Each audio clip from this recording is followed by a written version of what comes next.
Decía que estábamos en una semana interesante porque este domingo, ¿qué domingo qué es?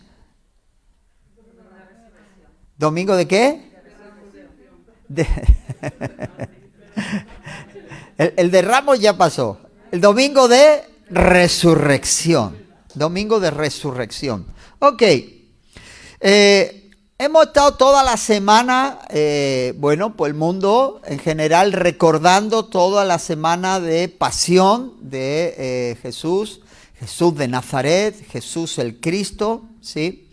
Y bueno, es muy interesante. Yo no sé esto del domingo de resurrección, para ti qué significa, porque me parecía interesante el hablar de esto, porque no solo porque estamos en esta semana, sino porque creo que tenemos algo tan importante que decir. Creo que si hay dos fechas señaladas para las iglesias cristianas, son dos: el día de Navidad, que se celebra el nacimiento de Jesús, que aunque no fue en diciembre, lo celebramos en diciembre, pero que es el domingo de resurrección. O sea, son dos cosas básicas que sin eso no existiría el cristianismo. O sea, el nacimiento de Jesús, que fue anunciado y se le puso por nombre, según como cuenta la historia de la Biblia, Emmanuel, Dios con nosotros, ¿sí? Y estamos hablando de la resurrección, ¿sí? Y esto de la resurrección tiene su importancia, muy importante. Ahora lo que quiero compartir, de esto se trata, ¿no? Porque lo que sí veo cada año, y esto es como una reflexión que cada año tengo, pero desde hace muchos años, ¿no? Es que asistimos a una celebración popular que no se tiene en cuenta al que se celebra. O sea, se celebra todo el tema de una historia que cuenta la Biblia, pero se celebra de una manera en la que no se tiene en cuenta al que se celebra. Esto es curioso, ¿no? Es como si fuera tu cumpleaños, invitas a tu familia, invitas a tus amigos y todos te traen cosas que no te gustan. Y uno empezaría, ¿verdad?, a abrir los primeros regalos y decir, oye, pues bueno, este se equivocó, este también. Y entonces llega el momento en el que vas viendo y dices, ¿será posible, no? Y que te organizan una fiesta como no te gusta, ¿no? Y entonces la pasan mal, ¿no? Sería un cumpleaños para no recordar, ¿sí? Pero a veces esto es lo que está pasando, ¿no? Y a veces este punto, cuando lo decimos qué raros son estos cristianos, o qué raro eres, Miguel Ángel, ¿no? Pero realmente no es que tengamos un problema en cómo se celebra, sino es que quiero tener en cuenta al que se celebra. Quiero tenerlo en cuenta, ¿no? Entonces, él en su palabra, él dice qué cosas le gustan y qué cosas no le gustan, ¿no? Y a veces escuchaba esta semana en algo que compartió mi pastor, es decir, bueno, a veces damos por hecho de que, como dice, Dios está en todas partes, ¿no? Y entonces, pues tiene que estar en todo lo que se haga en su nombre. No, Dios tiene la capacidad de estar en todas partes, pero está donde Él quiere. O sea, por eso nos alegramos cuando notamos su presencia y cuando Él nos habla. Entonces, o sea, encima hacer algo que no le guste y querer y además decir, no, Dios tiene que estar aquí porque Dios está aquí. No, yo quiero tener en cuenta al Señor en mi vida. Y también en la Semana Santa, ¿no? ¿Por qué los cristianos no entendemos que se debe celebrar así? Bueno, porque en la Biblia Él dice lo que le gusta y lo que no le gusta. ¿Y por qué no tenemos aquí imágenes? Porque Él dice que no quiere imágenes. Dice, no te harás imagen ni ninguna semejanza de lo que está arriba en el cielo ni abajo en la tierra. Entonces hay gente que dice, pero es que son preciosas, son ornamentadas, son una maravilla, reflejan. Sí, yo no discuto nada de eso. Tienen un valor histórico. Yo no discuto nada de eso. Pero Él dice, no las hagas. ¿sí? Entonces ya empezamos mal, porque hoy toda esta semana la celebración ha partido de todas las imágenes que se mueven por las calles y todo el mundo. O sea, entonces dice, bueno, no se tiene en cuenta al que se celebra, ¿no? Porque si a él le gustara, si él en su palabra hubiera dicho que a él le gusta, tendríamos esto de imágenes hasta la bandera. Yo llevaría un crucifijo con un Cristo enorme y llevaría o sea, estaría lleno de... ¿Por qué? Porque a él le agrada. Y si él quiere, pues yo lo haría. Pero él dijo que los verdaderos adoradores adorarán en espíritu y en verdad. No a través de imágenes.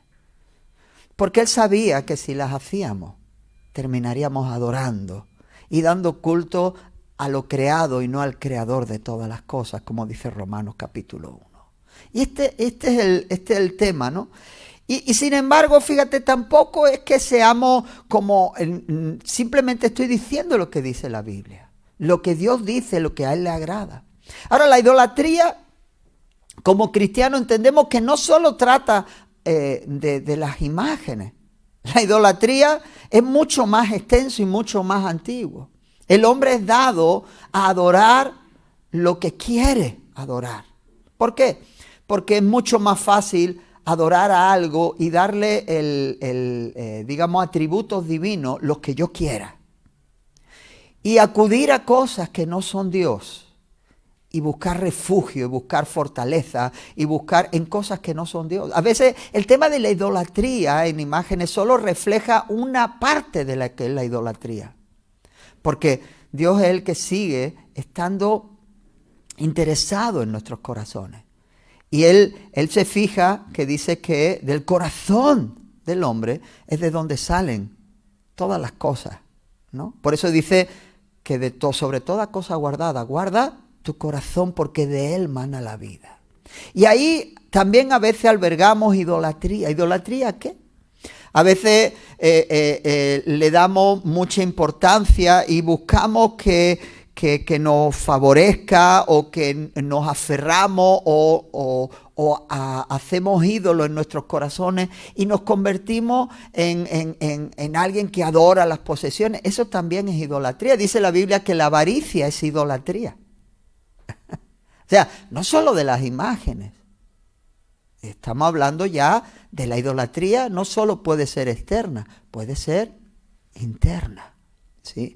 Hay gente que adora la lujuria, hay gente que adora el dinero, hay gente que se refugia y busca refugio y busca paz en el temor.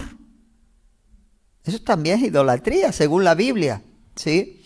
Entonces el orgullo, hay gente que tiene orgullo y se refugia en el orgullo y se esconde detrás de vivir orgullosamente porque cree que lo protege. Y eso también es idolatría. O sea, no solo es externa, sino interna. ¿Sí?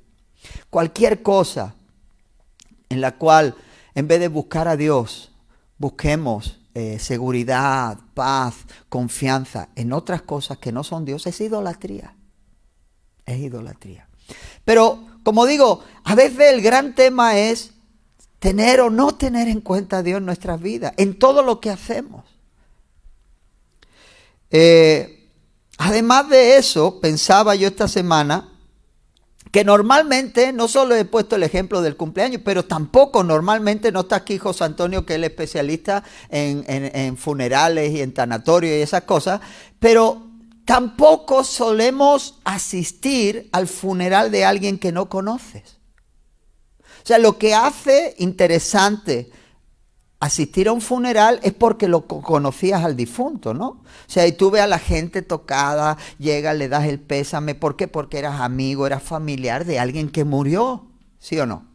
Porque si alguien va, no sé si alguien lo hará, puede ser que alguien lo haga, digo, bueno, me pego aquí porque me gusta visitar los cementerios, me gusta ver a la gente sufriendo, me gusta ver cómo lo hacen. No creo, no hay esa empatía, ¿sí? Nadie va, pero sin embargo, hoy se recuerda en esta semana el funeral de gente, de alguien que normalmente quien lo está celebrando tampoco lo conoce. Porque si lo conocieran, si tuvieran relación con él, tampoco harían eso. ¿Sí? ¿No se tiene sentido lo que estoy diciendo? ¿O estoy muy mal a esta altura ya? ¿No? Puede ser, ¿no? Y sin embargo todo esto además se transforma en algo que, bueno, también nos beneficiamos. Se transforma y se resume en que hay vacaciones en Semana Santa. Hombre, y eso, ¿verdad? La hemos disfrutado, ¿no? Las reuniones, hemos estado en el campo, yo estuve el jueves, otros estuvieron el viernes y lo pasamos bien. Y en eso nos beneficiamos porque hay fiesta.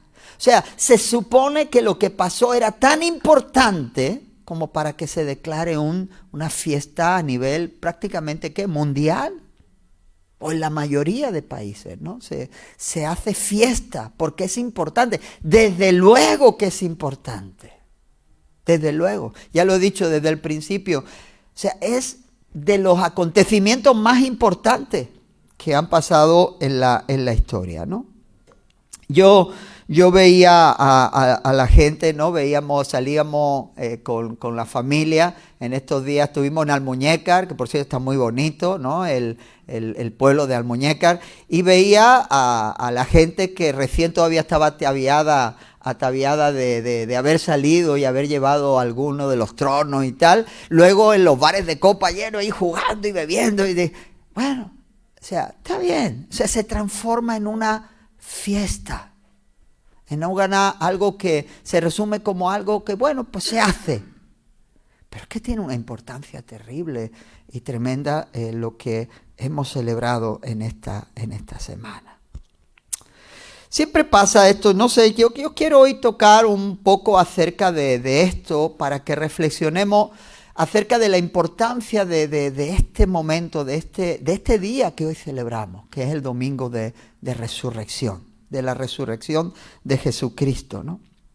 Porque, fíjate, no es que justamente el hombre, o sea, esto pase solo en nuestros días, el hombre tiende a olvidar las cosas. La historia de la iglesia, alguien me preguntó hace poco que por qué existían muchas denominaciones cristianas.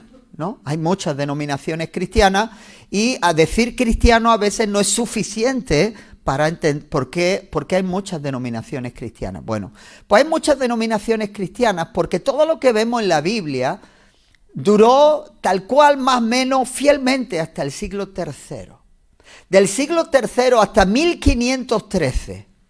O sea, hubo ahí un buen tiempo. Lo que es el cristianismo como tal, como lo que entendemos en la Biblia, desapareció.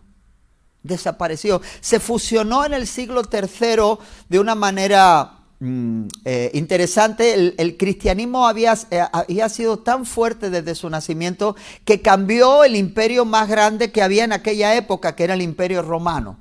Hizo que el Imperio Romano no pudiera parar el crecimiento del cristianismo y los cambios a todos los estratos que estaba pasando en todo lo que era el mundo conocido. No llegó a América, al continente americano, porque no se había descubierto, ¿sí? Pero si no hubiera llegado, era una fuerza increíble. Lo que vemos en la Biblia eran gente que tenía en cuenta a Dios y que Dios obraba de una manera extraordinaria a través de sus vidas.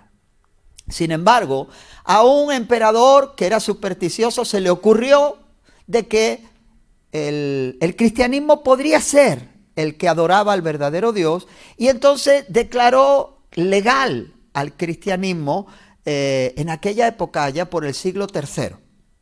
Y entonces, ¿qué pasó? Hubo una fusión. Él no se convirtió, era supersticioso, pero lo que hizo fue añadir al cristianismo a las religiones paganas de aquel tiempo. Con lo cual se fusionó y se creó una iglesia que parecía en algo al cristianismo, pero que fue cambiando todo y olvidándose de todo, absolutamente de todo, hasta que desaparece todo lo que identifica la fe cristiana. Hacia 1513, hubo una persona que se indignó por todo lo que estaba pasando. En aquella época tanto se perdió que estaba prohibido leer la Biblia. Estaba prohibido traducir la Biblia al idioma del pueblo. O sea, no existía la Biblia en español, no existía la Biblia en alemán, no existía la Biblia en ningún idioma, solo en latín. Estaban los textos en arameo del Antiguo Testamento y en griego, los originales. No, y se tradujo al latín. Y los únicos que podían leer la Biblia eran los clérigos, los que pertenecían a aquella iglesia. Y estaba bajo pena de muerte aprenderse un versículo de la Biblia en el idioma que tuvieras. Si eras alemán, no, o sea, no podías decir algo como un versículo en tu idioma, porque podías ser condenado fácilmente a la muerte.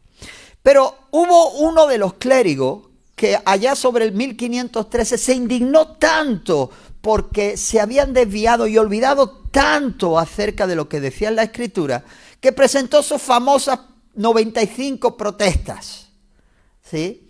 Y entonces, con eso, solo con ese acto, cambió, hizo también un rompimiento para volver a la Biblia, para volver a lo que decía la Biblia. No inventó nada, solamente que ya no podía aguantar más cuando vio que la iglesia vendía una especie de certificados con los cuales la gente pagaba dinero por sacar a sus familiares del purgatorio, que era un sitio que hoy ya pues dijeron que no existía.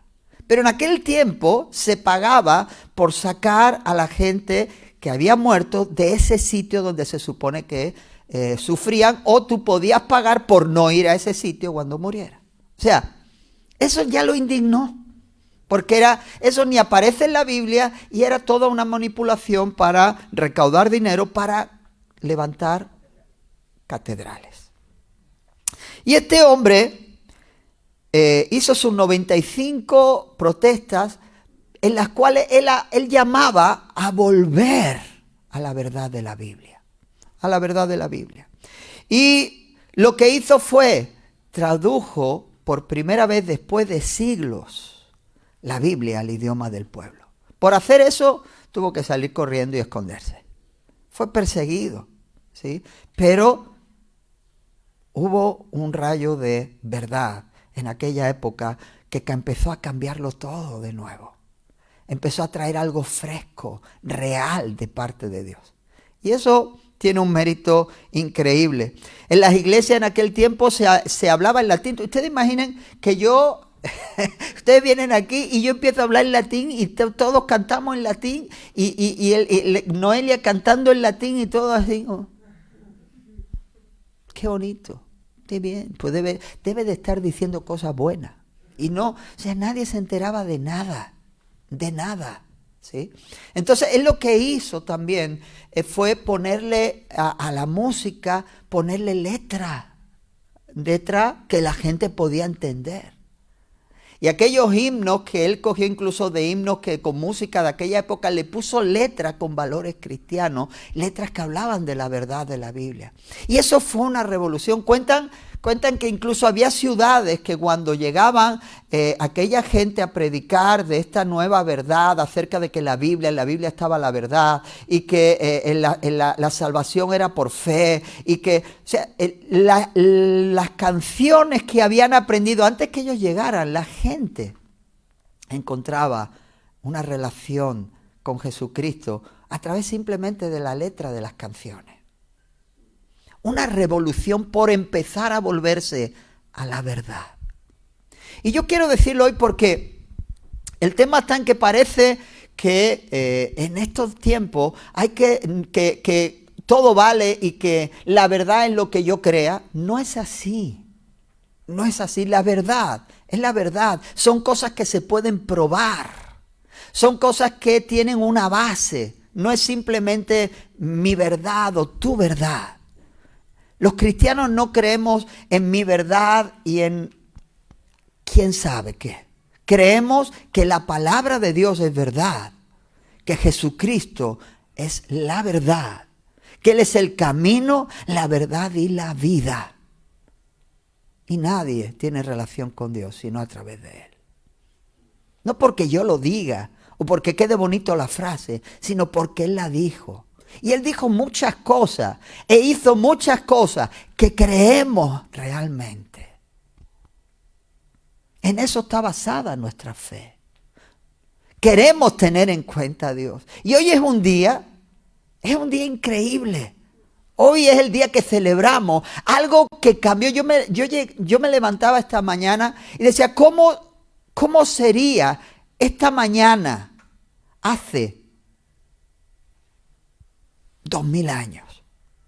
Casi 2000 años, ese día de la resurrección. Tuvo que ser increíble lo que pasó. Lo que la Biblia nos cuenta es increíble, pero lo creemos. Y en eso está basada nuestra fe. ¿Vale? Porque no sé yo si no lo he hecho.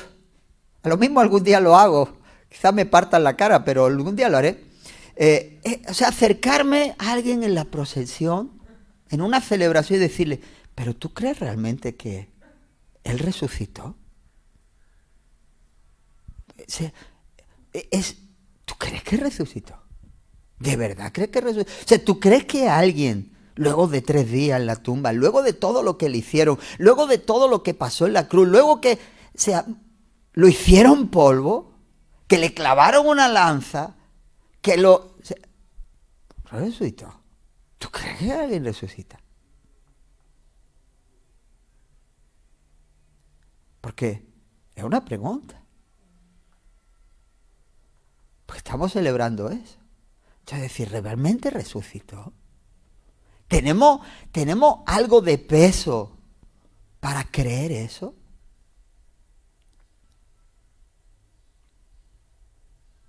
Porque ponemos nuestra vida en esa respuesta. ¿O no? Porque si no, Él no resucitó. Si Él no resucitó. Si todo, o sea, es que entonces tiene que cambiar algo. Porque si Él resucitó, es la noticia más importante de la historia de la humanidad. Porque entonces sí, Él era quien decía ser. ¿No? Es lo más importante. O sea, y nos hemos acostumbrado, la gente se ha acostumbrado a hacer cosas que no entiende, y a ir a celebrar algo que no conoce al que resucitó, porque no cambia nada. ¿Sí? ¿Ya me entienden lo que quiero, a dónde quiero llegar? De esto se trata. Pues alguien nos puede preguntar eso, ¿de verdad tú crees que resucitó? ¿De verdad? ¿Por qué? ¿Por qué eso pasó hace tantos años? ¿Quién sabe si resucitó? ¿Quién sabe? O sea, mañana la sociedad volverá a preguntarse si Jesús realmente existió.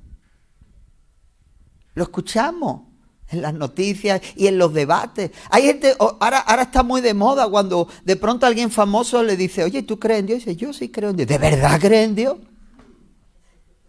Sí, creo en Dios. Sí. Y hay gente que de verdad cree y es bueno. Dice la Biblia que creer en Dios es bueno. Pero ya te deja a la altura de los demonios, nada más. Dice que los demonios también creen en Dios y tiemblan. O sea, creer en Dios te sitúa a esa altura. Es bueno, dice, crees en Dios, haces bien. También los demonios creen y tiemblan.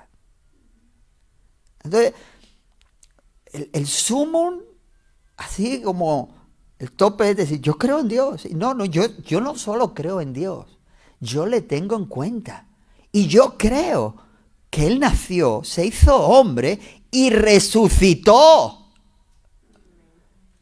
Esa es mi seguridad, es mi fe. Eso es fuerte. Y eso lo cambia todo. ¿Y por qué lo hizo? Por mí. Por ti. Son las 2 palabras que lo cambian todo. Afecta nuestra vida. Ese es el motor del cambio. He dicho antes que a esta iglesia es la ideal para personas que quieran buscar de Dios y cambiar. El motor del cambio es creer quién era Jesucristo y que Él, al ser quien era, resucitó. Ahora además, no solo lo creemos, si solo fuera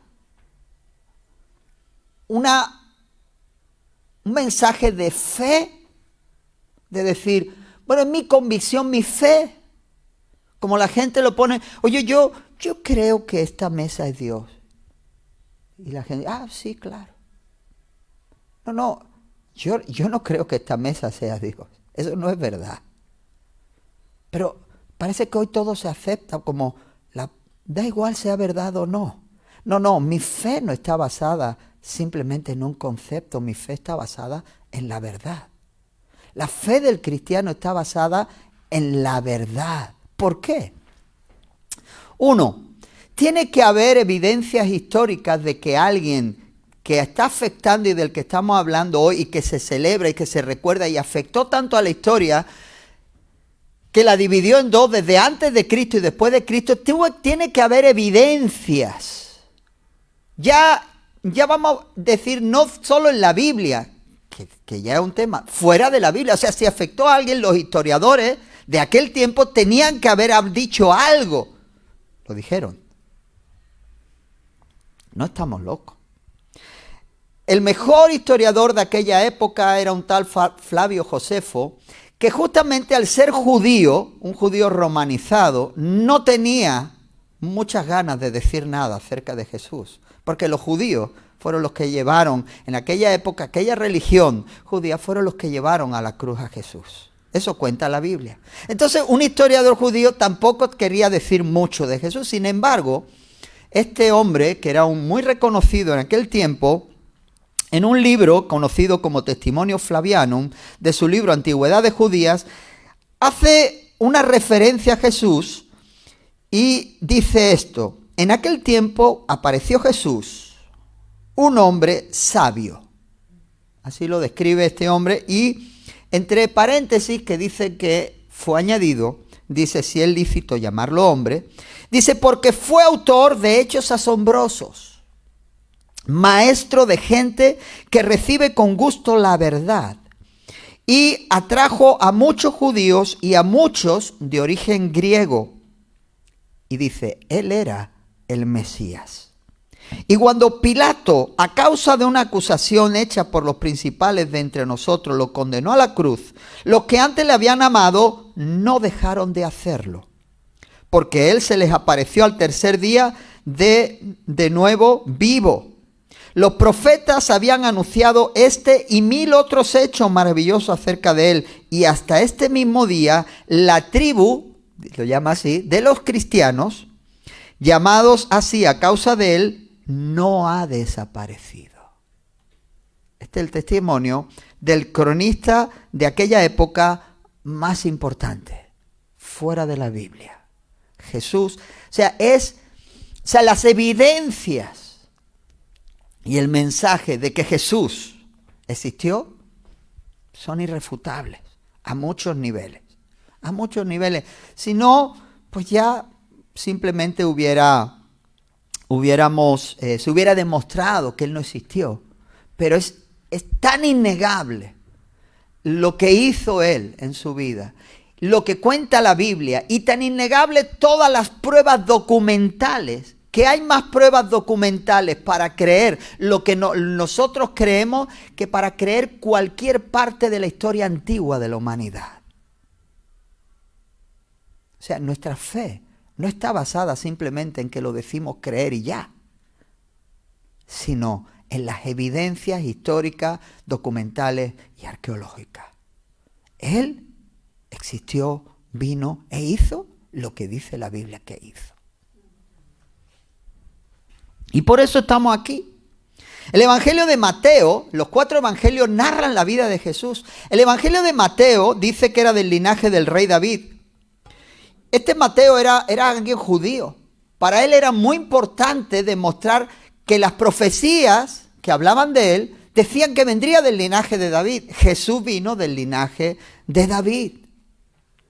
Y no solo nos cuenta que nació del linaje de David, sino que además él cuenta de que nació de una muchacha virgen por obra del Espíritu Santo.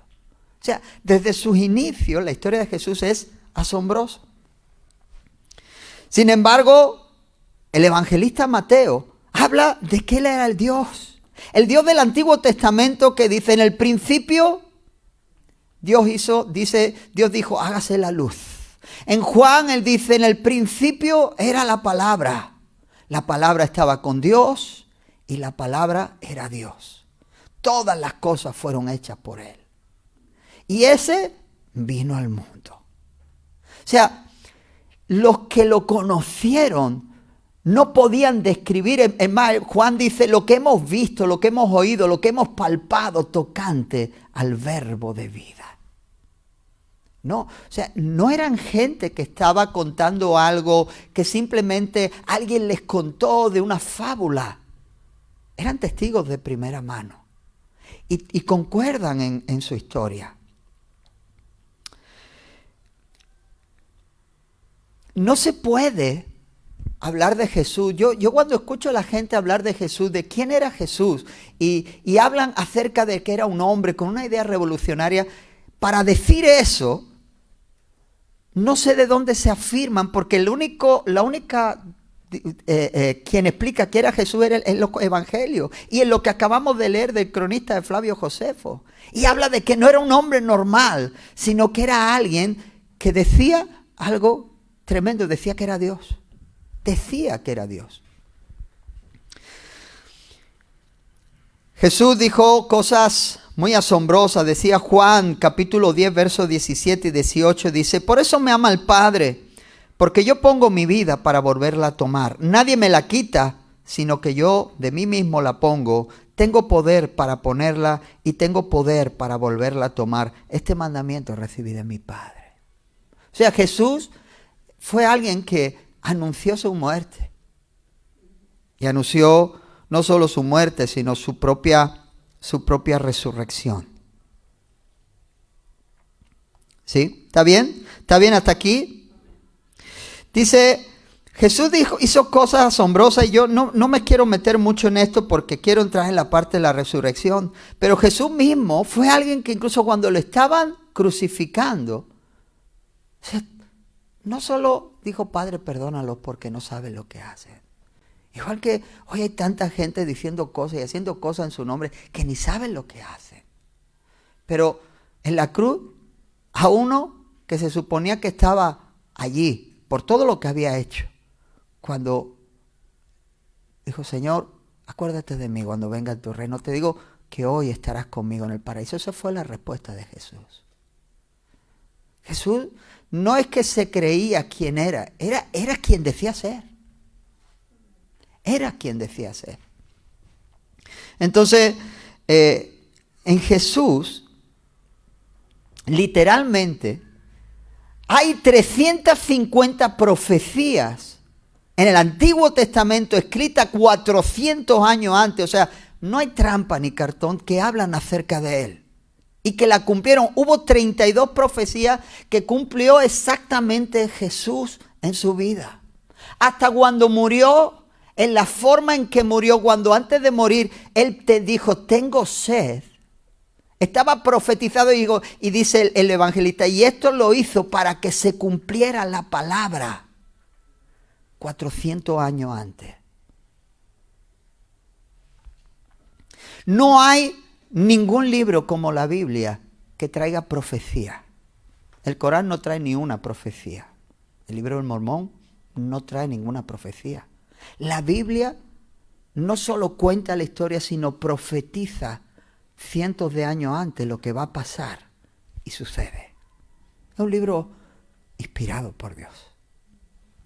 Entonces, los cristianos no estamos locos, no estamos muy locos. Ahora, Jesús resucitó, ¿sí o no? Yo creo que resucitó. Él resucitó y yo creo que tenemos que ir como cristianos. Y si eres la primera vez que estás escuchando algo así, ya sea algunos de los que están aquí en las redes sociales, yo te digo que yo no solo creo en el Jesús histórico, yo creo en el Señor, en Jesucristo, el que resucitó. ¿Por qué? Porque mucha gente a lo largo de la historia ha dicho que era Dios.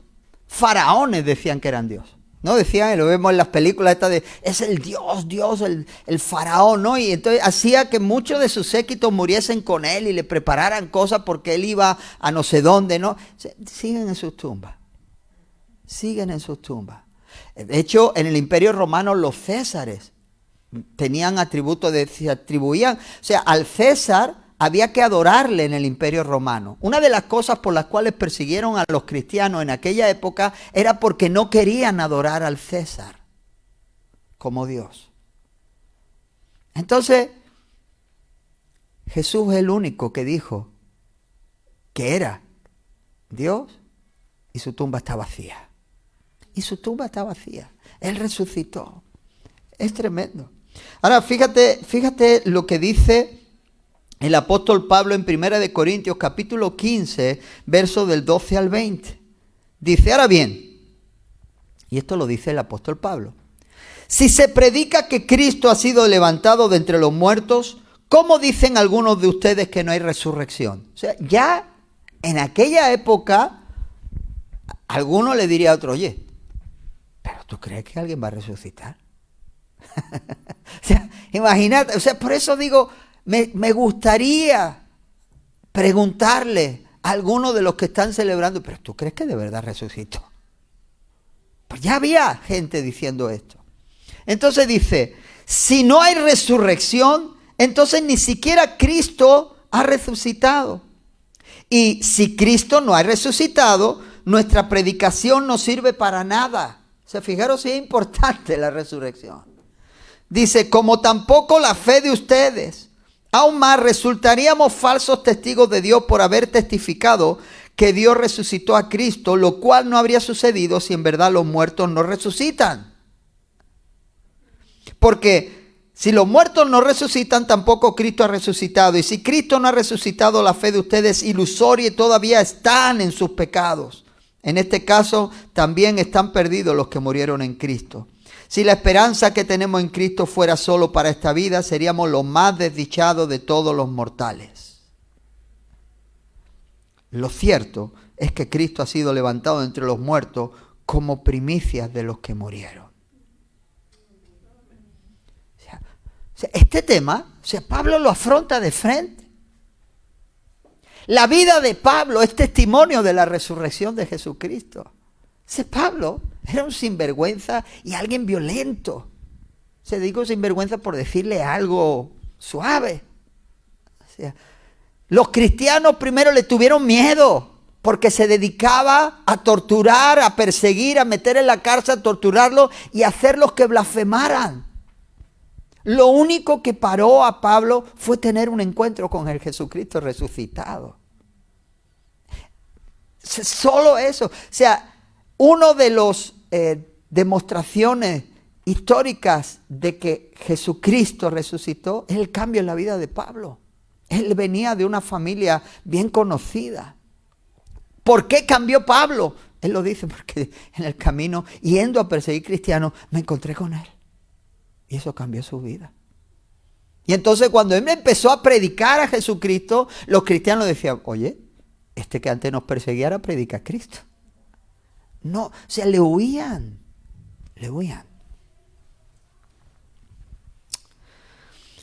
Hay gente, quiero tocar esto, sí, rápidamente, que gente que dice que en la Biblia hay inconsistencias y que el relato tiene fallas.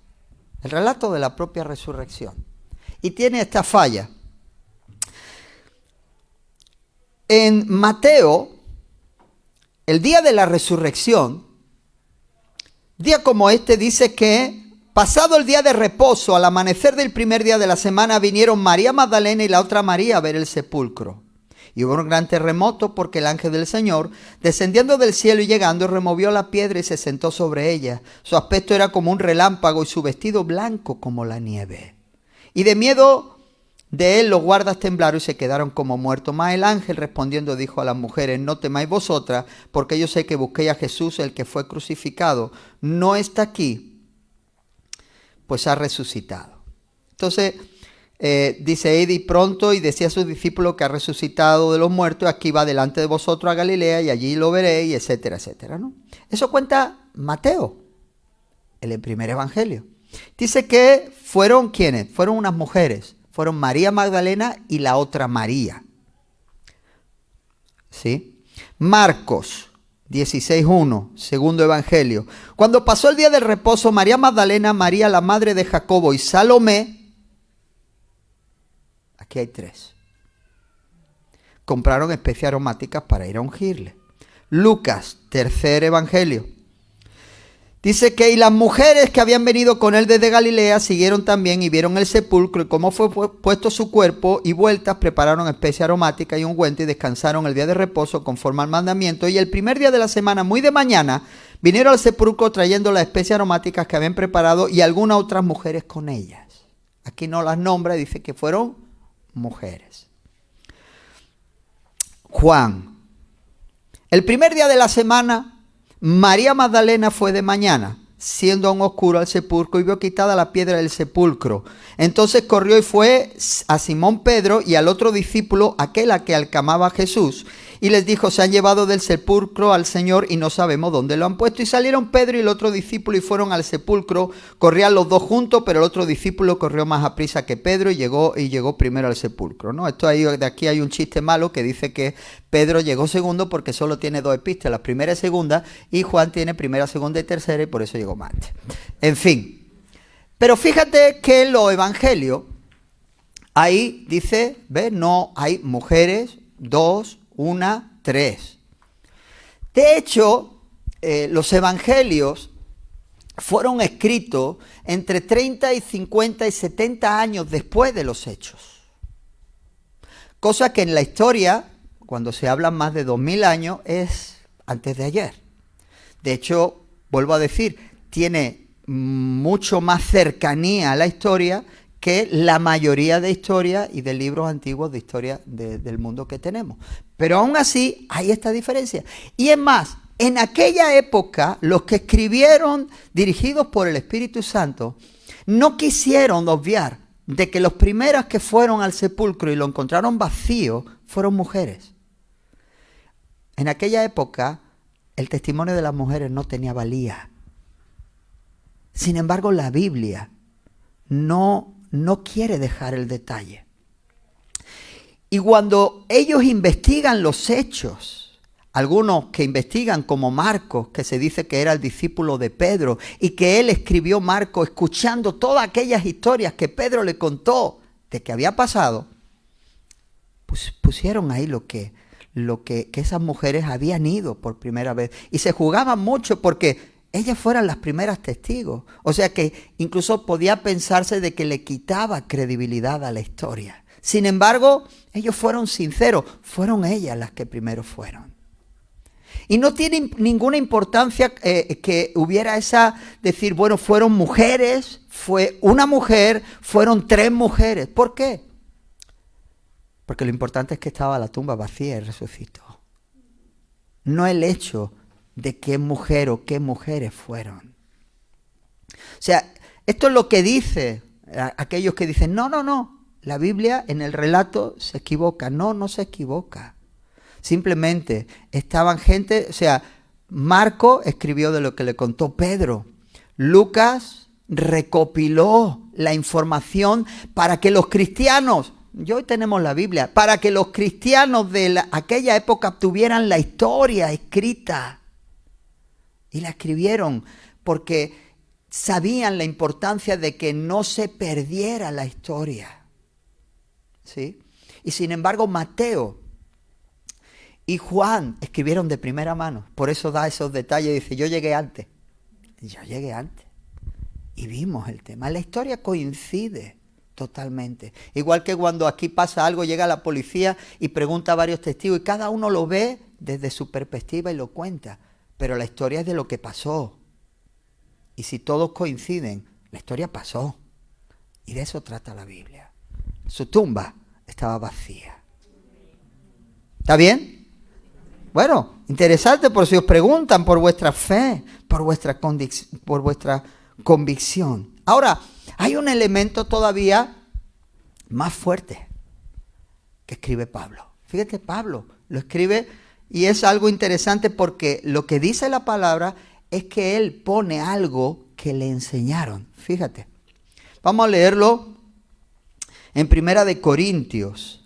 En Primera de Corintios capítulo 15, del verso del 3 al 9. Y dice, porque primeramente, y así empieza, os he enseñado lo que asimismo recibí, que Cristo murió por nuestros pecados conformes a las Escrituras, y que fue sepultado, y que resucitó al tercer día conforme a las Escrituras, y que apareció a Cefas, el nombre de Pedro, ¿sí?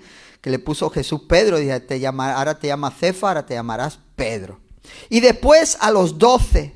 Después apareció a más de 500 hermanos a la vez, de los cuales muchos viven aún y otros ya duermen. Después apareció a Jacobo, después a todos los apóstoles, y al último de todos, como un abortivo, me apareció a mí, porque yo soy el más pequeño de los apóstoles, que no soy digno de ser llamado apóstol, porque perseguí a la iglesia de Dios. Esto que él está escribiendo es la evidencia de su resurrección más antigua que se conoce. ¿Por qué? Porque cuando hablamos de evidencia de la Biblia, es decir, cómo la Biblia sabemos que no ha sido, vamos a decir, manipulada a lo largo de estos años. Bueno, ¿por qué? Porque conservamos fragmentos de los antiguos. O sea, la Biblia ha ido siendo copiada, el Nuevo Testamento y los libros han ido siendo copiados y han mantenido su integridad. ¿Y cómo lo sabemos? Porque cogemos manuscritos y trozos de manuscritos que se conservan de allá del 1000 y pico. De hecho se llama, tengo apuntado aquí, el Codex Sinaiticus, ¿vale? Que estamos hablando de que es de se encontraron desde el principio del siglo IV, de principios del siglo IV. Y coincide, no ha habido ningún cambio en la palabra. Y luego están los papiros, que tenemos trozos de la Biblia del año 125 y siguen siendo lo mismo que dice hoy. Vale, pero este pasaje que acabamos de leer, este pasaje, este credo, se enseñó a los cristianos de los Hechos, aproximadamente se empezó a hacer este credo que se enseñó aproximadamente 3 meses desde los acontecimientos que relata. O sea, se enseñaba a los cristianos para que ellos supieran lo que había pasado 3 meses antes. Es el texto más antiguo. De hecho, seguramente dicen que Pablo, cuando visita a Jerusalén y conoce a los apóstoles, le enseñan esto. Por eso él dice, esto lo que yo recibí. Lo que yo recibí. Este trozo, este credo, esta declaración de fe, es la más antigua del cristianismo. ¿Y habla de qué? De que Jesucristo resucitó, de que apareció a más de 500 personas a la vez, a sus discípulos, a su hermano Jacobo, al hermano de Jesús. María y Pedro tuvieron más hijos. Todos no creían en él. Todos sus hermanos, dice la Biblia, que no creían en él. Sin embargo, cuando dice que se le apareció a Jacobo, el hermano de Jesús, se convirtió en uno de los pilares del cristianismo de aquella época. Y luego dice Pablo, y luego, como un abortivo, como al último de la lista, se me apareció a mí. Y eso cambió su vida. 3 meses datan los historiadores y los arqueólogos de esa declaración de fe. O sea, no estamos creyendo algo porque sí. Si no, el cristianismo hubiera sido desmontado allí. Y lo peor que hizo el cristianismo es que si esto pasó, y pasó en Jerusalén, todo el mundo se enteró. Todo el mundo se enteró. Aun cuando dice la Biblia que los soldados romanos que estaban en la tumba, dice que fueron a los sacerdotes. ¿Saben por qué fueron a los sacerdotes? Porque el encargo que tenían habían fallado. La tumba había sido abierta. Y ellos fueron a contarle a los sacerdotes, mira, un terremoto, un ángel. Y yo me imagino a los sacerdotes que habían mandado a crucificar a Jesús diciendo, ¿vamos a creer que estos estaban borrachos como Cuba? Y entonces vamos a pagarle dinero para decirle que vinieron de noche mientras dormían y se llevaron el cuerpo. Pero es imposible. Los soldados no podían beber durante la guardia porque se arriesgaban su vida. Fue hasta una mentira mal preparada. Arriesgaban sus vidas. Y además no había signos de violencia, no llegaron diciendo, mira, aquí está, no hemos defendido hasta la muerte, pero lo han conseguido y se lo han llevado. No. Llegaron contándoles lo que habían visto. Y dice, y esa mentira sigue hasta hoy. Hay quien quiere creer esa mentira. Pero cuando el cristianismo empieza en el día de Pentecostés, todo el mundo sabía lo que había pasado. O sea, si todo hubiera sido mentira, el cristianismo debería de haber empezado en otra ciudad que no fuera donde todo el mundo sabía la mentira. Sin embargo, todos sabían acerca de los hechos, de lo que había pasado con Jesús y cómo él, su tumba, estaba vacía. Y se había aparecido incluso a más de 500 personas a la vez. Cristo resucitó. Y esta declaración de fe no es solo de fe, sino de hechos con las cuales, si tenemos relación con Jesucristo, cambia nuestra vida. Cambia nuestra vida. Porque es de lo más importante que ha pasado en la historia. No es solo una festividad para pasarla bien, sino algo que cuando lo creemos, podemos decidir no creer, decir, no, todo esto, me da igual las evidencias. No quiero apostar mi vida porque solo tenemos una. Y a veces cuando, me habéis escuchado, ¿no? Cuando alguien me dice, no, y no sé qué, mira, es tu vida, es tu fe. Solo tenemos una vida. Y nosotros decidimos en cómo la vamos a gastar, cómo la vamos a usar. El que cree en Jesucristo resucitado dice, ya no vivo yo para mí, ahora vivo para Él. Mi vida es suya y yo creo que voy a estar toda una eternidad con Él y lo decido aquí. Aquí lo decido. ¿Está bien? Bueno, no sé si te sirve, no sé si te sirve. Pero esto es lo que dice la Biblia. Con esto acabo. Juan 11:25, antes de morir, Jesús dijo, yo soy la resurrección y la vida. El que cree en mí, aunque esté muerto, vivirá. Y todo aquel que vive y cree en mí, no morirá eternamente. ¿Crees esto? Este es un pasaje de los que se leen, ¿verdad? En los entierros. Pero no estaba pensado para los entierros. Esto solo es una afirmación de fe. Yo apuesto mi vida a que Él resucitó. Y porque Él ha resucitado, yo no moriré eternamente. Aunque esté muerto, tengo vida eterna. Tremendo. Termino con este pasaje, Romanos 10:9, dice que si confesares con tu boca que Jesús es el Señor y creyeres en tu corazón que Dios le levantó de los muertos, serás salvo. Porque con el corazón se cree para justicia, pero con la boca se confiesa para salvación. Entonces de esto se trata. De esto se trata. No es solo un día de fiesta, no es solo una semana en la cual vemos ciertas celebraciones. Es el cristianismo, el cristiano tiene relación con el Señor, le conoce y ha puesto su vida. Y ha puesto su vida. Y esto es el trabajo de esta iglesia, de poner esta palabra de fe, esta convicción en el corazón, para que nuestras vidas sean transformadas. Él dijo, yo he venido para que tengan vida y la tengan en abundancia. Las palabras que esta mañana se han dicho, no queremos que sean ocurrencias de los que lo han dicho, sino que salen del Espíritu Santo tocando los corazones y hablando a la iglesia.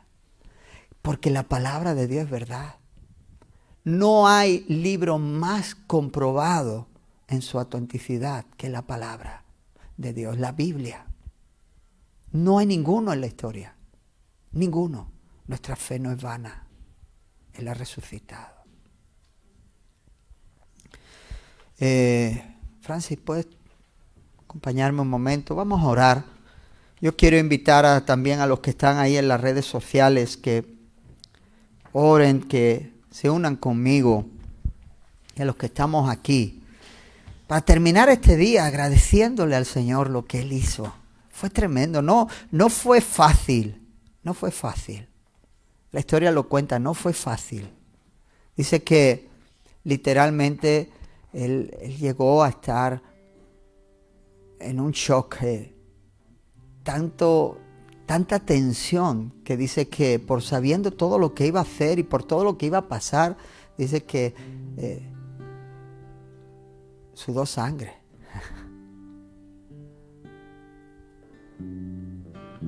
Y lo hizo porque era necesario hacerlo. Y lo hizo porque, dice la Biblia, que porque no había manera de que pudiéramos, siendo como somos, poder tener relación con Dios. Entonces Dios hizo lo que nosotros no podíamos hacer.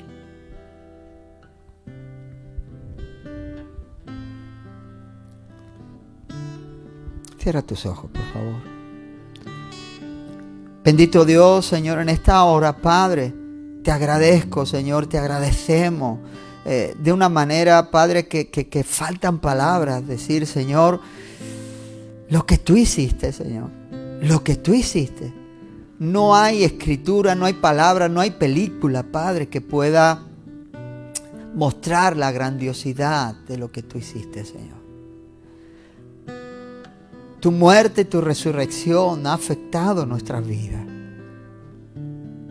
Ha cambiado el curso de la historia y ha cambiado a millones de personas a lo largo de estos años, Señor. Gracias, Padre. Gracias por tu muerte en la cruz. Gracias por tu sacrificio. Gracias, Padre, porque, Señor, tu tumba está vacía. Gracias, Dios. Gracias, Señor. Por tu muerte nosotros tenemos vida. Y porque tú resucitaste también, Señor, nosotros, Padre, algún día, Padre, también lo haremos, Señor, y estaremos contigo por toda la eternidad, Señor. No es un cuento, es una realidad, Dios. Yo decidí creer en ti. Yo decidí apostar mi vida. Gracias, Padre, por cambiarme. Gracias, Señor, por darme una vida, Padre, distinta, Señor, totalmente distinta. Gracias por todo lo que tú has hecho y por todo lo que vas a hacer. Yo invito a los que están ahí en las redes y los que están aquí. Si tú crees esta palabra, si tú decides creerle al Señor, a lo que dice, a esta historia, y tienes una convicción de decir, Señor, yo creo que tú moriste en la cruz por mí y resucitaste, demostrando ser quien eres. Si tú tienes relación con Él, yo te invito a que tú en este tiempo le digas, Señor, gracias por lo que has hecho en mi vida. Le dé gracias por todo lo que Él ha hecho, por todo lo que Él va a hacer. Y si Y si eres alguien que, escuchando esta palabra, dice, yo no sabía esto, me la habían contado de otra manera, pero creo esta palabra, quiero apostar mi vida, quiero entregársela, quiero que Él haga conmigo también lo que ha hecho por otros. Yo te invito a que ahí donde estás tú le digas, Señor Jesús, perdona mis pecados. Reconozco que te necesito, Señor. Que he vivido sin conocerte, sin tenerte en cuenta. Pero creo en ti. Te pido, Señor, que cambie toda mi vida. Desde hoy en adelante yo quiero hacerte el Señor y el Salvador. Gobierna mi vida. Cambia mi corazón. Te entrego, Señor, mi vida.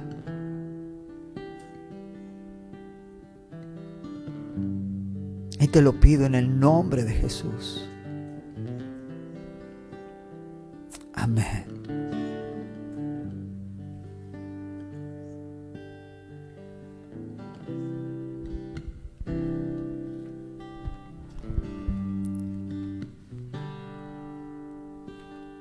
¿Hay alguien que haya hecho esa oración por primera vez? ¿Por alguien? Por primera vez. No, si no lo has hecho por primera vez, fantástico, no. Pero si lo has hecho por primera vez, Él es fiel y cambia tu vida. Él la va a cambiar. Si hay alguien en las redes sociales que lo ha hecho ahí donde está por primera vez, yo te felicito. Y espero que el año que viene, la Semana Santa, la vivas de otra manera. Conociendo al que celebran y teniéndolo en cuenta. ¡Qué bueno es el Señor! ¡Qué bueno! Dios es bueno. ¿Estás animado? Él resucitó. Él resucitó. Es la mejor noticia de la historia de la humanidad. Él resucitó. Y por eso el hombre tiene esperanza. Porque Él resucitó. Que el Señor te bendiga, te guarde en esta semana. Que esté contigo. Allí donde vayas. Estamos despedidos. Gracias por este tiempo. Amén.